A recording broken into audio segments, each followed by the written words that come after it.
Siap. Ya. Baik.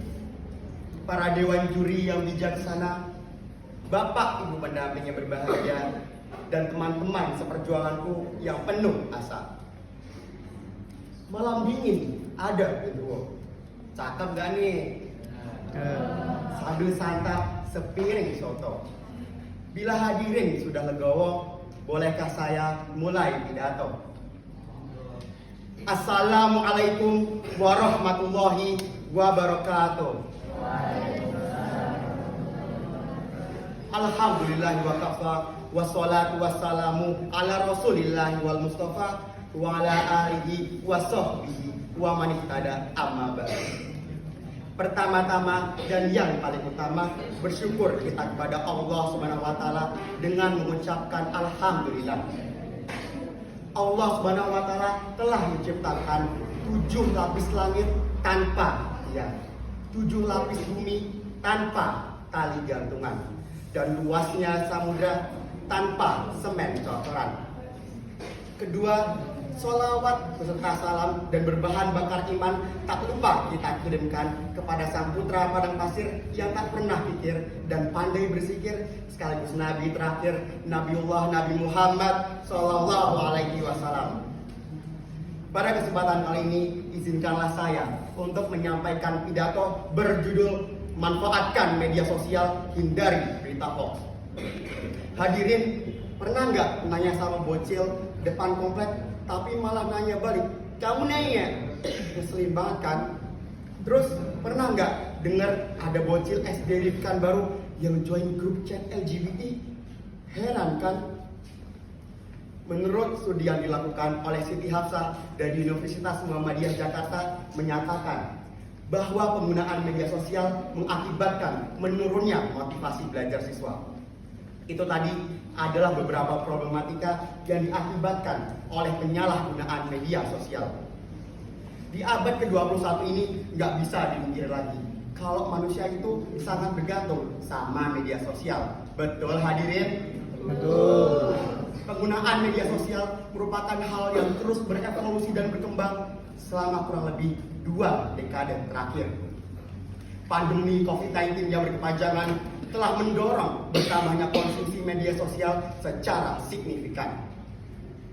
Menurut laporan Art Social dan Kata Data Insight Center, jumlah pengguna aktif media sosial di Indonesia mencapai 167 juta pengguna pada Januari 2023.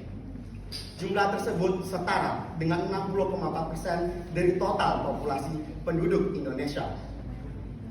Melalui media sosial, berita dusta, bohong, dan rekayasa menyerang titik jantung kehidupan manusia lebih cepat dari virus corona. Sehingga sejenak di pelupuk mata, dengan cepat lidah membaca, secepat kilat jari menerka. Siapa lagi hendak dicerca? Hadirin yang dirahmati Allah Subhanahu wa taala, Indonesia saat ini tidak hanya sedang bertarung melawan koruptor, tetapi yang tak kalah berbahaya adalah penyebaran hoax. Apalagi ini adalah tahun politik, di mana hoax berupa fitnah sedang merajalela di mana-mana. Hoax dapat melahirkan propaganda yang menganga, permusuhan dan kebencian meledak di mana-mana. Perbedaan pandangan menimbulkan taruhan antar sesama, bahkan mengancam keutuhan negara.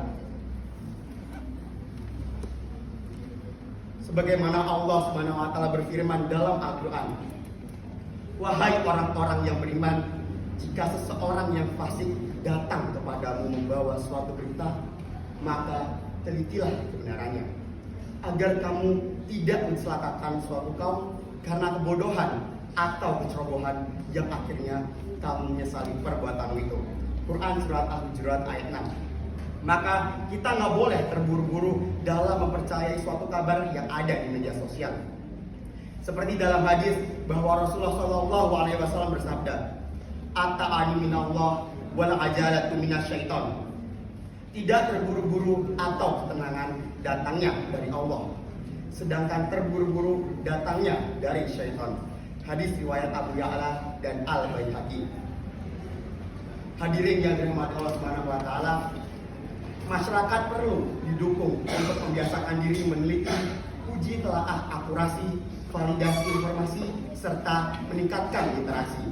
Jangan sampai terprovokasi oleh informasi tak berisi. Jangan sampai hanya gara-gara sebar informasi terjerat UU ITE di negeri sendiri. Mendekam dalam jeruji besi, mati sendiri tanpa besti dan istri. Hanya dapat ucapan innalillahi wa inna ilaihi rajiun dari jemari netizen yang berwarawiri. Kalau sudah mati, jangan harap bisa balas komen lagi. Hadirin yang dirahmati Allah Subhanahu wa taala, maka kita harus bijak dalam bermedia sosial. Ingat, segala perbuatan yang telah kita lakukan di dunia akan dipertanggungjawabkan di akhirat kelak. Gunakan media sosial untuk berdakwah, bukan membuat resah. Sebarkan kebaikan, bukan ujaran kebencian. Hindari berita dusta, dekati Sang Pencipta. Demikian pidato yang dapat saya sampaikan. Atas kesalahan dan kekhilafan, saya mohon maaf yang setulus-tulusnya. Negara kita negara yang permai, rakyatnya ceria, nggak pernah lesu. Untuk menciptakan negeri yang damai, ayo lawan berita palsu. Wassalamualaikum warahmatullahi wabarakatuh. Waalaikumsalam.